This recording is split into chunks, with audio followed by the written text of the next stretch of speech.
nagsabi, Ama,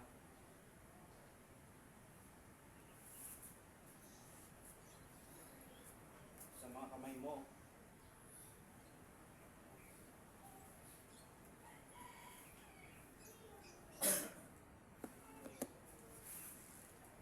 ay pinagtatagubilin ko ang aking espiritu.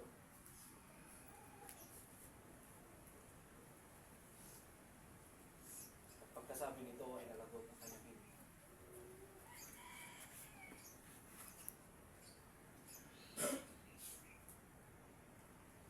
Sa pagkakataong ito at oras sa panahong din iyo, ay naganap ang lahat ng nakasulat at nakatakda sa propesiya. Ang katutusan ng lahat ng kasalanan ng buong sanlibutan. Kasabay nitong natapos at napagtagumpayan ang buhay at ang kamatayan laban sa kasamaan.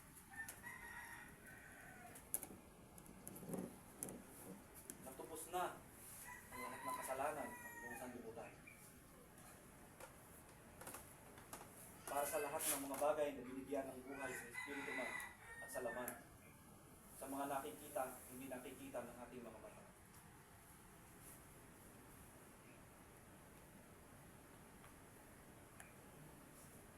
At sabay sa pagkalabot ng kanyang hininga, tapos ang lahat ng paghihirap, pasakit, tinanggap ng kanyang katawan laman, ay ang pagtawid sa kamatayan tungo sa buhay na walang hanggan.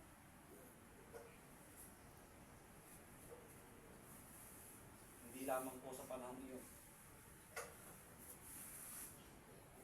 kundi sa panahon natin ngayon, sa kasalukuyan, sa hinaharap, sa huling saling lahing ito, pa sa walang hanggang panahon.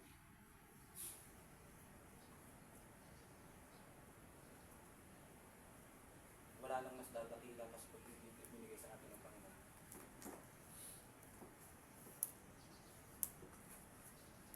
Sa buong sanlibutan ito,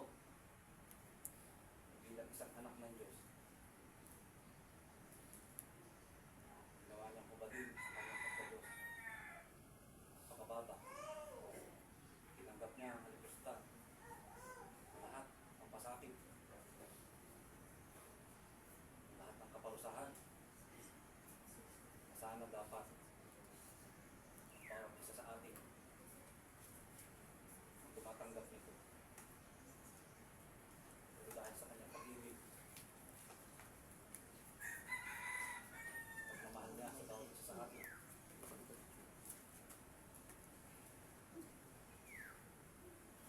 inako niya lahat ang mga bagay, ang mga kasalanan, ang mga ginawa natin, hindi naman dapat dahil sa pag-ibig. Nakikita sa wikang ito at inihahayag sa ating lahat ang kanyang pagtatagubilin. Kailangan lahat pagtiwala natin sa ating Ama. Pagtiwala natin lahat. Ano man ang meron tayo, ano man ang ating gagawin, huwag natin pangunahan ang kalooban ng Panginoon. Sapagkat lahat ng nangyayari ay nagbubunga ng hindi magandang dahilan. Yung sarili lang natin lagi kagustuhan ang ating gagawin.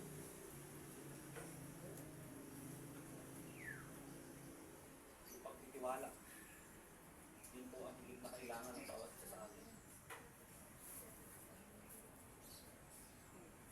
Yung pag-ibig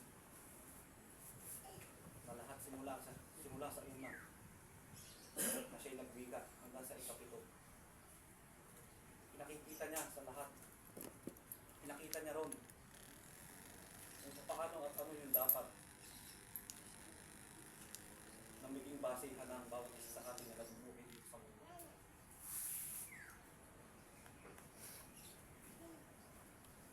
Subalit anong ginagawa ng bawat isa sa atin? Ako, kayo, tayo lahat. Hinahayaan natin kapagharian pa rin tayo. Patuloy pa rin tayong maging masama. Sinasabi natin na nagsisigod tayo sa pagkasa. Naririto tayo. 5 araw na tayo dito ngayon. Pero ang bawat isa sa atin ay may dinadala sa ating mga puso.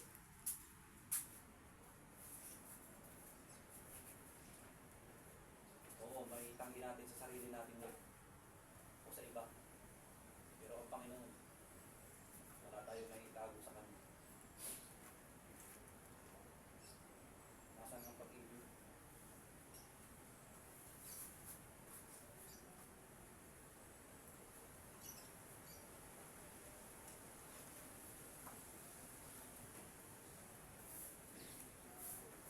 Nasaan ang bautismo? Tinanggap natin. Nasaan ang sinumpaan? Sa sarili mismo natin.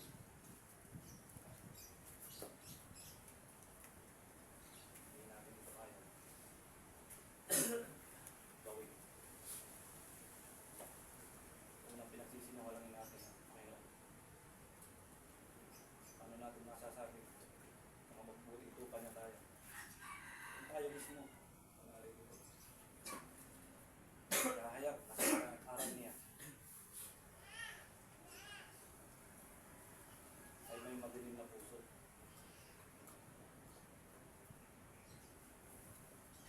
Lagi natin sasabihin na tayo may dahilan. Mahirap. Mahirap gawin.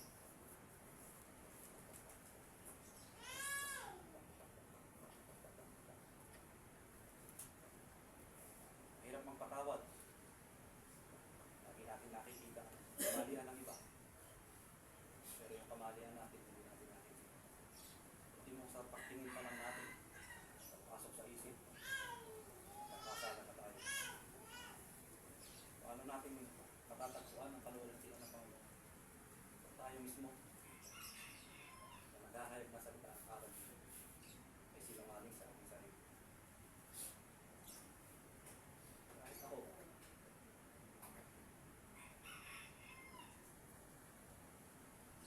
sa akong kasalanan. Pero hindi ito yung panahon para tayo magsisihan. Hindi ito yung panahon para tayo ay magpukulan.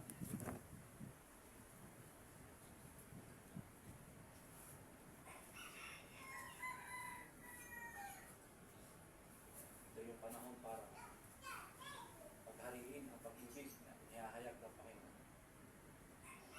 Ito yung panahon para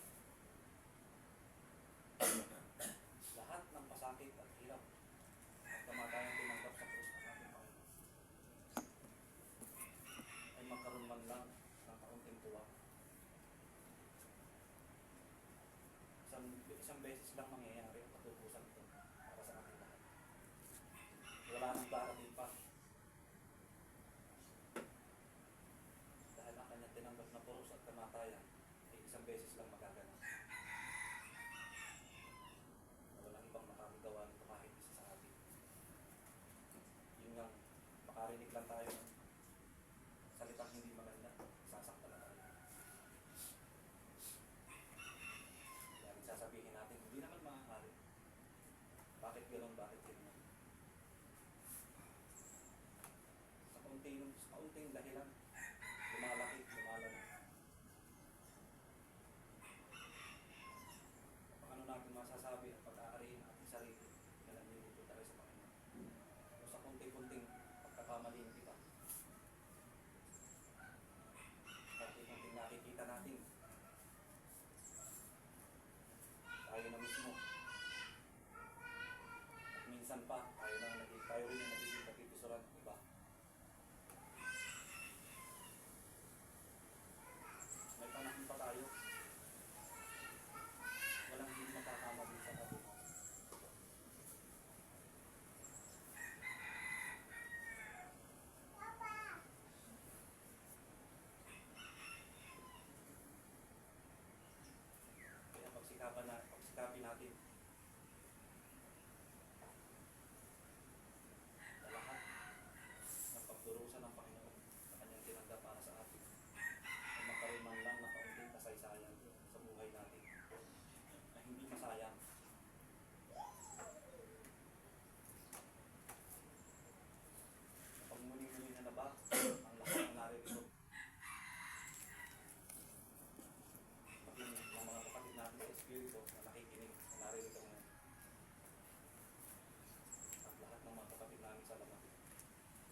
nagbubunga ng galit na mauuwi sa kamatayan ng ating espiritu.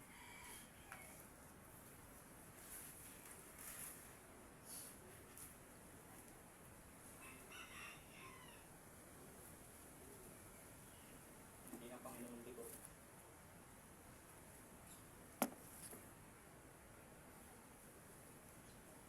Ano pa ba ang kulang sa